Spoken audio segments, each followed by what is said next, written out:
Hey everybody, it's Coach Carly, and I just got back from a run to Costco, and I happened to be one of those stocking up the pantry moments where I actually got a bunch of my cooking fats that I was running low on. So I thought I'd make this video today talking about like the fats that I like to use for cooking and their different purposes and their health benefits. So first off, see, I like my assortment of fats. Good old extra virgin olive oil.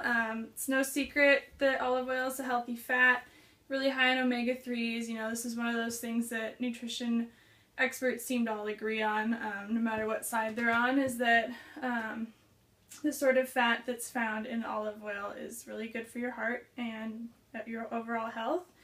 What you want to remember with olive oil, first of all, you want to get really good quality olive oil. There have been some really interesting articles going around about how a lot of cheaper olive oil is sometimes diluted with other oils like canola and sunflower oil, which aren't the best choices. So you want to make sure you're getting a good 100% pure, and then extra virgin is just the purest first press of the olives. So it's going to have the most flavor and the most nutrients to it. It's just been the less processed, and organic's always great as well. What you do want to remember with olive oil is that this is not for cooking.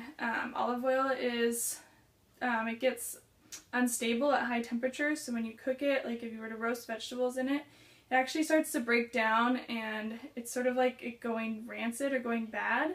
And when it gets to that point, it's actually very inflammatory for the body, so it's not the best choice. You know, I mean, a little bit's not going to hurt you here and there, but for the most part, you really don't want to be heating this above just like a very lukewarm sort of temperature. So I like to drizzle it on veggies after I've cooked them just because it's super flavorful. Love it for dressings and sauces and things like that. So that's mainly what I use my olive oil for. So good choice there. So if you're not roasting with olive oil, then what do you cook with? So these are sort of my cooking fats. Avocado is my new favorite. Again, you can get this at Costco. You can see right on here it says high heat cooking oil to 500 degrees. So this isn't going to break down like the olive oil does at high temperatures. So you can roast with this, you can saute with this, that sort of thing. So this is sort of my go-to for roasting vegetables. My sort of method with any vegetable that I roast is to drizzle it with some avocado oil, salt, pepper, and spices. And then I toss it all together with my hands to coat it. This is really neutral, doesn't really taste like anything, and you know, avocados again are that really good, healthy sort of fat. And it's not super refined, which is nice. Cold pressed, so this is a really awesome choice. Really versatile. I feel like if you just had one cooking oil in your pantry, this would be a really good one, just because for me, living in the Northwest, I love my coconut oil, but as you can see, it's solid at room temperature at this time of the year. In the summer it'll get liquid, which is great, but when you're roasting veggies or something and you want to like coat them in the oil, it's kind of hard to do that with the coconut oil unless you heat it up first. So this is more of my pan method, something that I'm going to cook in a pan. I like to cook my eggs with this. I will bake with this. It's a good butter replacement if you have a problem with dairy or you're just trying to cut back. And this coconut oil is a serious superfood. So good for you. It's got a certain type of saturated fat in it that is actually really healthy. It's really good for brain function and for your cells. So coconut's an awesome thing to have in your diet. I like this now. They've started at Costco putting it into smaller tubs.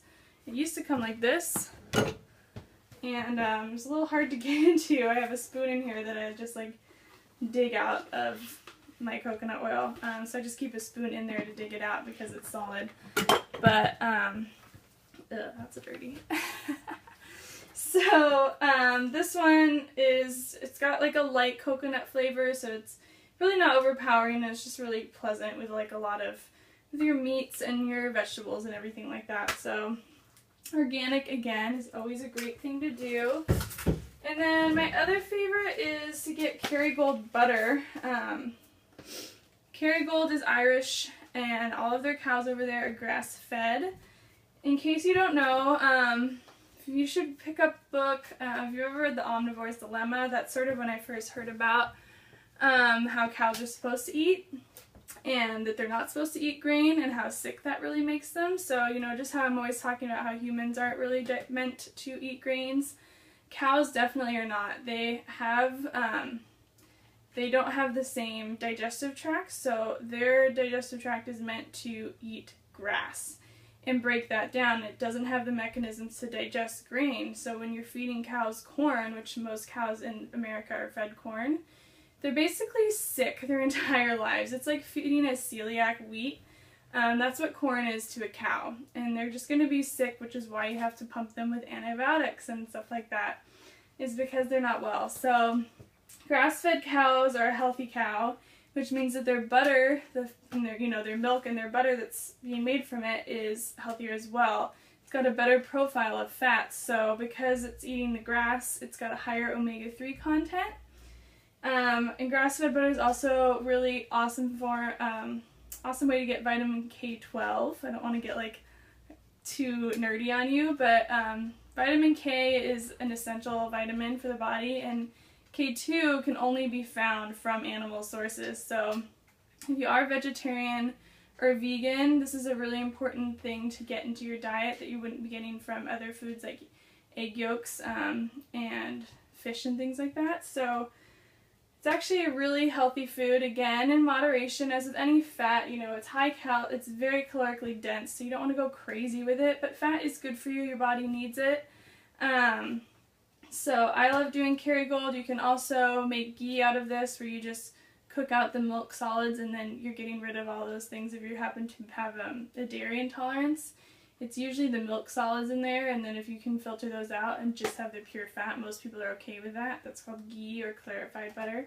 So I'll make that out of this as well, but this is sort of my only dairy I allow in my life because I'm dairy intolerant.